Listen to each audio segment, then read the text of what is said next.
Hi friends, how are you today? I hope you're having a wonderful day so far. My name is Bailey Sarian, new background. Do you like it? And today is Monday, which means it's Murder, Mystery, and Makeup Monday.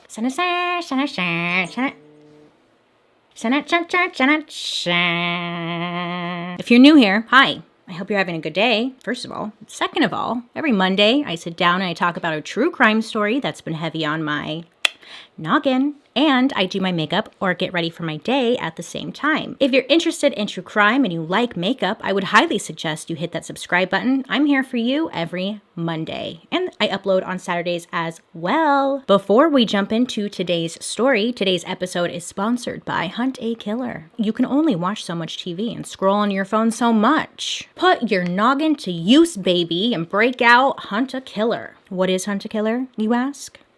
Hunt a Killer is a murder mystery subscription box that is delivered right to your door every month. Hunt a Killer will challenge you and/or your friends and family, examine clues, solve puzzles, decode ciphers. Put the pieces together and solve a crime. With each delivery, you'll go through documents, evidence, audio recordings, and case files, eliminating suspects and identifying murder weapons until you crack the case and catch the killer. If you love solving mysteries and you love puzzles, it's not like a actual puzzle, but you have to put the pieces together, okay? But if you like that, then I highly suggest you give Hunt a Killer a try. Plus, part of the proceeds for every box goes to the Cold Case Foundation, which is an organization that is dedicated to helping with real life cold cases, which is amazing. But I look forward to their boxes every month. It's so fun. Right now, just for my friends here, you can go to huntakiller.com/Sarian and use code Sarian for 20% off your first box. Again, make sure to use code Sarian for 20% off or 20% discount, and to show your support for murder, mystery, and makeup. A big thank you to Hunt a Killer for partnering with me on today's video, and of course, a big thank you to you guys, because without you, well, I wouldn't be here right now. So thank you. I appreciate you. Aww. I know, I'm so special. Well, now for the dark part. Okay. Well, let me tell you. Last week, who did we talk about? Belle Gunness. Okay, first of all, I so greatly apologize for how I said everything incorrectly in that video. It's so frustrating. I don't do that on purpose. I really don't. But overall, very crazy story, correct? This week, I was like, look, it's Easter. And I was like, I should do an Easter murder mystery makeup, right? It's only fitting. I was just thinking maybe someone put on an Easter suit, a bunny suit, and did some shit. With the stories we talk about here, I wouldn't be surprised, right? Well, I wasn't having much luck, which is great. That's a good thing. Knock on wood. Oh shit. What I'm getting at is, didn't have much luck with the Easter stuff, but what I did learn was in Norway, and tell me if this is true if you're watching from Norway. Am I in Norway right now? Well, let me know down below, because I got to Googling and I learned a little fun fact, and it could be true, may not be. In Norway, the Thursday before Easter, they do this whole murder mystery extravaganza. A bunch of new murder mystery books come out. I was reading that milk cartons and stuff all have murder mystery themes. Is this true? If so, Norway, you guys are wild. Can't believe everything you read. Maybe it's a little true, but I thought that was interesting. I love it. I guess Norway just doesn't really have that much crime going on. I'm moving there. Okay, I will shut up. I will stop rambling. If you're ever curious as to what products I'm using, I do link them down in the description box down below. So let me shut on up and let's get right into it. Warning, the following presentation is intended for mature audiences. It contains graphic descriptions of crime scenes, adult dialogue, and strong language. Viewer discretion is advised. So, this story has definitely been highly requested. It's a popular one, and some would call her the America's first female serial killer, but if you watched last week's episode, I think she was America's first female serial killer. But maybe there's a debate. I'm not sure. I guess it doesn't matter, because at the end of the day, that's not a good title to have. Today we're going to talk about Aileen Wuornos. I feel like I say her name weird. I've been practicing. Aileen Wuornos was born in Rochester, Michigan on February 29th, 1956. Her mother, Diane Wuornos, was 14 years old when she married 16-year-old Leo Dale Pittman, and they got married on June 3rd, 1954. Now, between the two of them, they actually had a son first, and he was born in March of 1954. 1955. And then the couple, they were together for 2 years. And then Aileen's mother, she became pregnant again, this time with Aileen. 2 months before Aileen was born, that's when Diane had filed for divorce from her husband, her then husband. Aileen, she actually never got the opportunity that we know of to meet her father, because at the time of her birth and throughout most of her life or her childhood, he was in prison. He was arrested and convicted of the rape and attempted murder of a 7-year-old girl. I know. He was also diagnosed with schizophrenia, and he was in and out of prison. He was in and out of mental health hospitals. He would be in and out of prison for various sex crimes against children. So Aileen never got to meet him, because then in January of 1969, he committed suicide by hanging himself in prison. Yeah, it's rough right out the gate. So in January of 1960, Aileen was almost 4 years old at the time. Well, guess what? Her mom takes Aileen and her brother to their grandparents' house, okay? Takes him off. She tells him like, yeah, we're just gonna go visit your grandparents, whatever. She takes him there, she drops him off, and she never comes back. She ditched them at her grandparents' house. According to the grandparents, they didn't know like this was the plan at all. A couple of months after Aileen's mom dropped her and her brother off at her grandparents' house, I think it was like in March 1960, that's when legally the grandparents would adopt Aileen and her brother. By the age of 11, Aileen began engaging in sexual activities in exchange for drugs, cigarettes, and food. And she would do this even at school, so with other kids or outside of school as well, which is wild to think at the age of 11, this is what she was doing. Now, sadly for Aileen and her brother, their home life with their grandparents was awful, just garbage. Aileen would say that her and her brother, they would engage in sexual relations at home together. I know. But most of all, Aileen would say that her grandfather was an alcoholic, and he would assault her and beat her throughout her childhood. He would also rape her. I don't know about the brother. I would assume maybe, but I don't know. So I guess I shouldn't assume anything. Grandfather, a shitbag. And it gets worse. He would allow friends of the family to come by the home, come on by, and they would participate in the abuse. Let me call it what it is. They would rape Aileen. Again, I'm not sure about the brother, but for Aileen, this was her experience growing up, which is fucked up. Sadly, at the age of 14, Aileen, she becomes pregnant. Ugh, I know. Sad. Awful. God, how awful of a childhood is this? Now, she becomes pregnant by one of her grandparents' friends. Aileen was placed in a home for unwed mothers, and while there, that's when she would have the baby, and then the baby would be put up for adoption. And this happened in March of 1971. Shortly after giving birth to her baby, Aileen, she goes back to living with her grandparents. It was not long after. That's when her grandmother had died of liver failure. At the same time, Aileen dropped out of school. Now, I was trying to dig around, and I'm sure I just simply missed it, but I could not figure out was her grandma aware that Aileen and the kids were being abused? Based off of what Aileen was saying and how bad the abuse was, I feel like how could anybody miss it? I mean, she got pregnant. So I feel like deep down, grandma probably knew, but I also don't know because I didn't fully find the answer. So I shouldn't assume again. So, okay, Aileen drops out of school. And at this point now, she's 15 years old and she's still living now with just her grandpa and her brother as well. At the age of 15, that's when her grandpa would kick Aileen and her brother out of the home. So at this point, Aileen and her brother, they have nowhere to go. They're 15. Her brother went in a different direction, and Aileen ended up going to a wooded area that was nearby. She just kind of lived in there for a little bit until she figured out what she was doing. And then she worked as a sex worker at night to support herself. She's 15. Between this point, when she moved out at 15 and between the age of 18, not much is said as to what she was up to. Her story, because she has shared her story and done a lot of interviews, her stories tend to change a lot. So it's always well, what's the truth? We don't know. Anywho, so we're gonna fast forward now to May of 1974. Aileen was 18 years old and she was arrested in Colorado. She was arrested because she was driving under the influence, but also for firing a pistol from a moving vehicle and disorderly conduct. She was later charged with failure to appear for, you guessed it, failing to appear in court. And she was just kind of racking up her record. In 1976, Aileen, she would end up hitchhiking from Colorado to Florida. And when Aileen was in Florida, that's when she met 69-year-old Lewis, who was a yacht club president. He's a little bit older than her, a lot older than her, and he seemed to have money. And the two of them ended up getting married pretty quickly after meeting. Aileen, though, she was still involving herself into a lot of confrontations at local bars.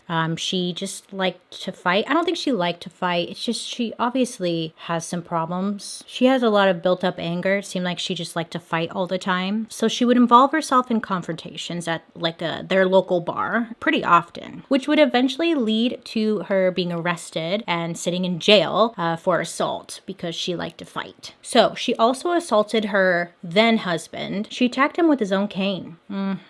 Now, this would lead to him actually filing a restraining order against her. And this was like weeks after their marriage. So I don't think their marriage is going too great, to say the least. She attacked him with a cane. So after that, after the restraining order and the fact that she needed to stay away from her then husband, she headed back to Michigan. And in July of 1976, that's where she was charged with assault and disturbing the peace for throwing a cue ball at a bartender's head. Aileen, she would just hang out at local bars because one, they're always open really late, and two, it's a good place to meet people, hopefully be able to crash on someone's couch, go home with them. So yeah, she was always at bars, getting in fights a lot. So this round, she threw a cue ball at a bartender's head. Can't do that. And then July of 1976, Aileen's brother, her older brother, he died of cancer. This is a sad life. I'm sure she had one or two happy moments. I mean, did she? I don't even know. Her brother dies of cancer. Now, he ended up leaving her $10,000 from his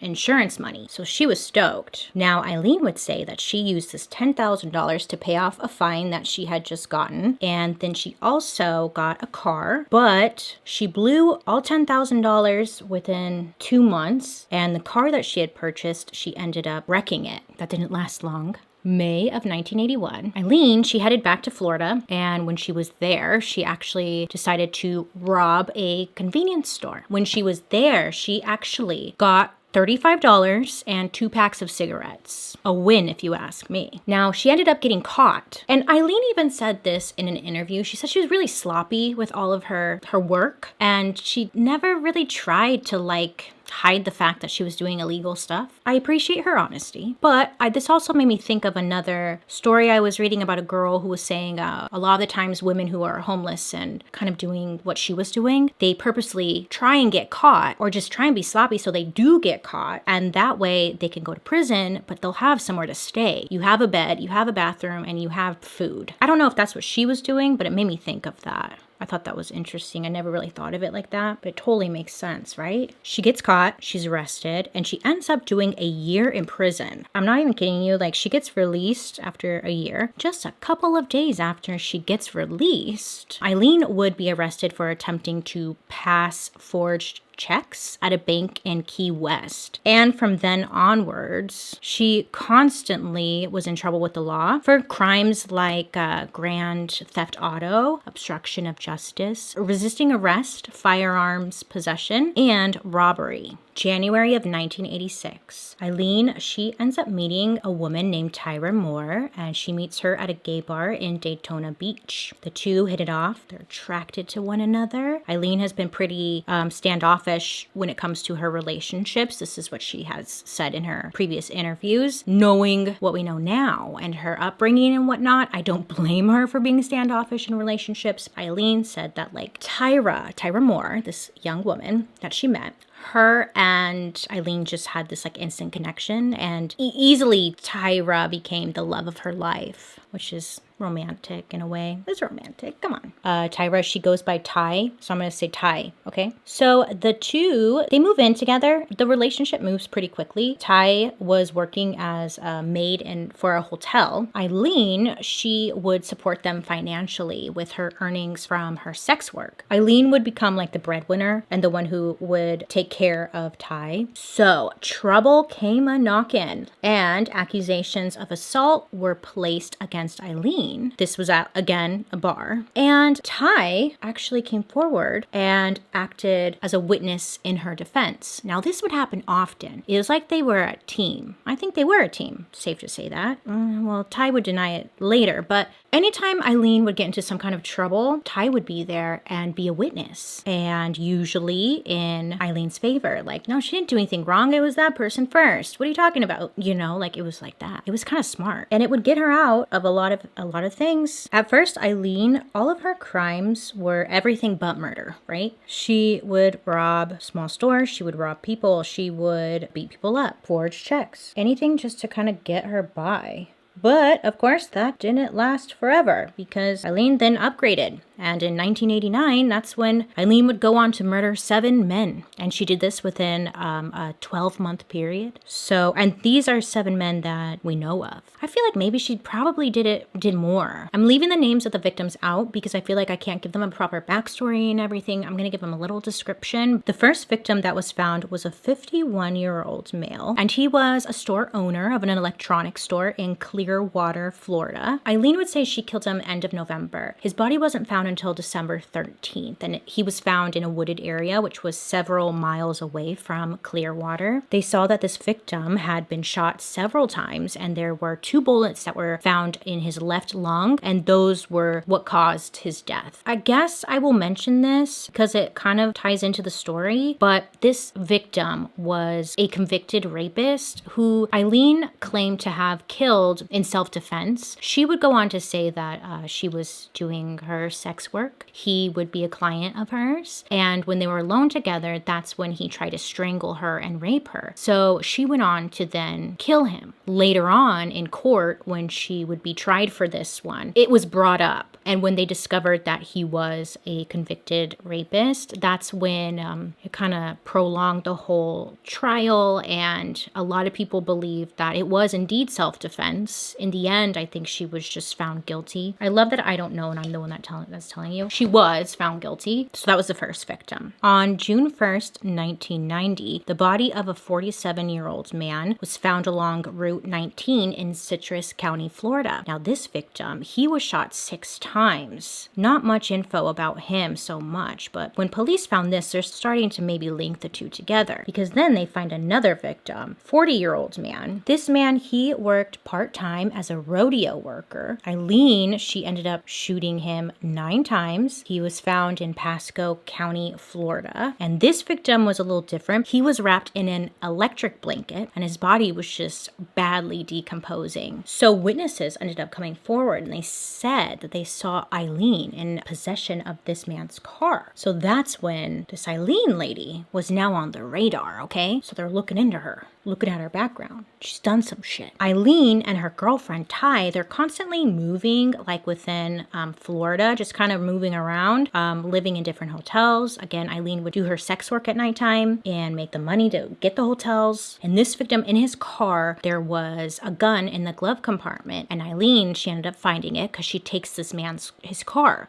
So she finds the gun and she's like, fuck yeah. Which I don't know why she didn't keep it, but she doesn't. She ends up taking it and pawning it, which was a bad move because it's registered in this guy's name, the victim's name. So Eileen's next victim was a 65-year-old merchant seaman. He devoted much of his time to Christian outreach ministry. Sadly, his body was found in Orange Springs, Florida. Aileen, after attacking and killing this victim, she took his car. There were witnesses who saw Aileen and Ty abandoning the car later on. And when police went and got the vehicle, they were able to get a palm print on the door, the interior door handle, which linked Aileen to the car. Sadly, though, that last victim, his body was never found. Another victim, he was 50 years old and worked as a sausage salesman, was reported missing in July of 1990, and his body would be found in August in a wooded area along State Road 19, and this victim had been shot twice. Then another one of Aileen's victims was a retired U.S. Air Force major. He was a former child abuse investigator and a former chief of police. I mean, he's like an important guy. He's an important man. But sadly, he would be Aileen's next victim. His body would be found in September of 1990, been shot 6 times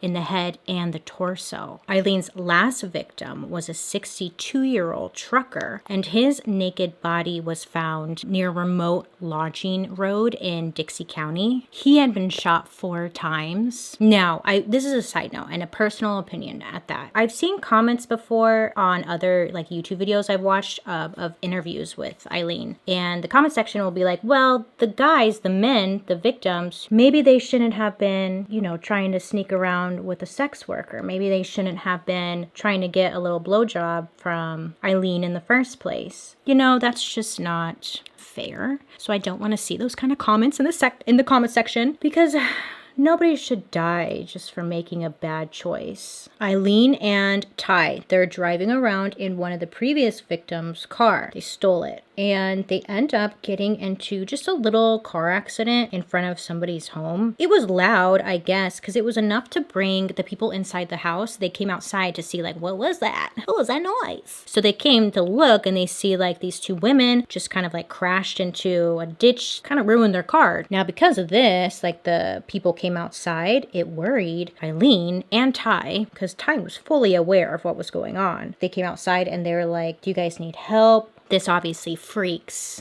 Aileen out. She's like, oh shit, people are now looking at us. Well, shit. So Aileen's like, dude, let's get the hell out of here. So Aileen and Ty, they end up just running off on foot. They tell the people like, no, it's okay. Like, we're fine. Bye. And they just take off, right? So, of course, this is concerning to the people inside the home. They're like, dude, what the hell was that? So they call police, and then they give a brief description of what the people look like who crashed the car. And that's when police come on. They come on down because they knew, like, oh, these are the girls that we're looking for. So once police actually like got a name and everything, what they did was they ran this huge media campaign trying to locate them or try and get tips as to where the hell they were. They found more and more property which belonged to victims that were pawned at pawn shops, and they were able to lift fingerprints off of some of the items, which again kind of led to Aileen. Aileen had been arrested previously a lot. I'm laughing because like, duh, hello, were you paying attention to the first half? Now, because of this, her fingerprints were on record, right? So when they ran her fingerprints through the system, boom, Aileen. So they were like able to tag all of this property that was coming forward to Aileen. Well, the ones that they had the fingerprints on them. On January 9th, 1991, Aileen would go to a biker bar in Florida called The Last Resort. That's funny. Come on, that's funny. Police were able to arrest her on an outstanding warrant. Aileen was alone, so they went looking for her girlfriend, Ty, who they ended up finding the next day in Pennsylvania. She was way out there. She made a run for it. Aileen said that her and Ty, they had gotten into an argument, and Ty decided that she wanted to go back home because she was done with this living hotel to hotel situation. And Aileen was, from my understanding, she told Ty about what was going on, that she was killing people, but she claimed over and over again that a lot of times it was self-defense. I guess I should take back what I said. I don't fully know what Ty knew, and I guess none of us really should judge unless we're in their shoes. It's just so easy to, I think she knew, because how do you not know what your partner is that you spend 100% of the time with? How do you not know what she's doing, like, fully? Well, okay. Anyways, so Aileen was alone, and they went looking for Ty, who they ended up finding the next day in Pennsylvania. They needed a confession, so who are they gonna call? Ty. not Ghostbusters. They're going to call Ty. And they knew this because they could use Ty as leverage, pretty much, because what they did was they asked Ty, hey, can you please get a confession from Aileen in exchange for immunity? She would return to Florida with the police, and they placed her in a motel. They hooked up the phone. It's wired so that they could record everything that Ty is saying to Aileen. Bling, bling, she made a number of phone calls to Aileen asking her, hey, can you please help me clear my name? The news, the media, everybody is just out here saying that I did this with you and I didn't do it. So she's asking, Aileen, can you help me? So then 3 days later on January 16th, that's when they would finally get a confession from Aileen to Ty. Baby, she got it. Aileen claimed that, men had tried to rape her and she killed them in self-defense, but it was still a confession. They got it. So Aileen is arrested. She remains in prison. News, media, everyone's going apeshit. A woman serial killer? First of all, what the fuck? It was just mind-blowing. And she's lesbian? What? People are just losing their shit. They just can't believe this. So it's just being covered everywhere. Aileen is this monster. She's awful. She did many interviews. And some of the interviews you watch, she seems very well-spoken. And then there's other interviews where it's just, she is just out there. Honestly, again, I remind myself, I'm like, what do you expect? I mean, her upbringing, she wasn't set up for success. She had nobody to guide her in some kind of right direction. I'm not trying to excuse what she did, but I'm just saying, when I was looking into it and seeing the newspapers and stuff, and they're just like, monster. I guess she is. I mean, she killed people, but I don't know. I just felt bad. Anyhow, she still killed people. So she's sitting in prison and she's waiting her trial. Now, during all this, she's trying to set herself up to where she can plead the insanity plea or just get testing done to show that she's not mentally stable enough to do this. But it would not go in her favor. It never does. I don't know why they always try it, but it never does. A year later, though, Aileen would go on trial, and she would have numerous trials from January 1992 to November of 1992. She would have a trial for each known victim, and in the end, Aileen would receive 6 death sentences. In court, they actually were able to get Ty to come out and testify against her. Aileen was very upset by that. Aileen told several inconsistent stories about the killings. So again, she would claim initially that all 7 men had raped her while she was working as a sex worker. But then later, she recanted the claim of self-defense, saying it was a robbery. She was trying to rob the guys. And then she had a desire to leave no witnesses as the reason for murder. So her story would change depending on the day. So Aileen would end up sitting in the Florida State Prison waiting for her execution. In 2001, there was a petition to the Florida Supreme Court, and she stated her intention to dismiss her legal counsel and terminate all pending appeals, saying, quote, I killed those men, I robbed them as cold as ice, and I'd do it again too. There's no chance in keeping me alive or anything because I'd kill again. I have hate crawling through my system. I am so sick of hearing that she's crazy stuff. I've been evaluated so many times. I'm competent, sane, and I'm trying to tell the truth. I'm one who seriously hates human life and would kill again, end quote. Those were her words. We appreciate her honesty. Her attorneys would say that she wasn't mentally competent and there's no way that she wants to be sentenced to death. So they were trying to say don't listen to her, don't listen to her. But Aileen insisted that she knew what she was doing, and a court-appointed panel of psychiatrists, they had agreed that she is sane, this is what she wants. Just do it. So Aileen is just out there saying, please kill me. I'm ready to go. Her execution took place on October 9th, 2002. She declined her last meal and opted for a cup of coffee instead. Her last words were, quote, yes, I would like to just say I'm sailing with the rock and I'll be back like Independence Day with Jesus. June 6th, like the movie, big mothership and all, I'll be back, end quote. She sounds more like the Terminator, but July 6th. Is that Independence Day? Is she talking about the movie? Didn't she just died. Aileen would be the 10th woman in the United States and the second in Florida to be executed since 1976 United States Supreme Court decision restoring capital punishment. There have been many songs, many books, many movies, many TV shows, many things that are based off of Aileen and her story. Of course, there's Monster, the movie Monster, which if you haven't seen is a fantastic movie and highly suggest that. But yes, Aileen is just worldwide. She's also up there with those very infamous serial killers, which to me, okay, hold on. And that's the story about Aileen. Okay, now I'm going to add my own little commentary. When you look into her story, obviously she has a really effed up upbringing, right? We can all agree on that, right, you guys? Okay, good. In my opinion, I think she did awful things. She should have gone to prison. I don't know how I feel about the death penalty for her. That's just my opinion. But I'm not a fan of the death penalty, so whatever. But I just don't think she sounds so tame in comparison to the other people that we've talked about, you know? So it's like, it's just weird that she got the death penalty. I mean, she killed 6 people. I'm debating everything in my head. Do you hear me? Okay. Her girlfriend though, Ty, she,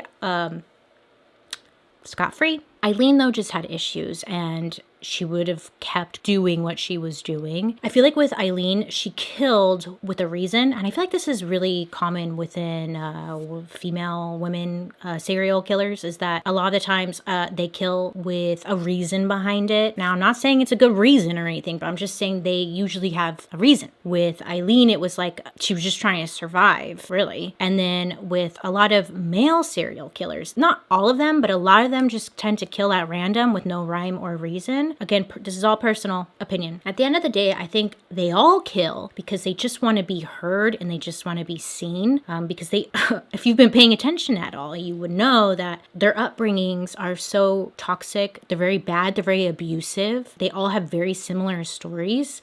And it's like they don't have this loving relationship, maybe a family relationship, parents, something. It's like, it just always seems like they're killing to be heard. Listen to me.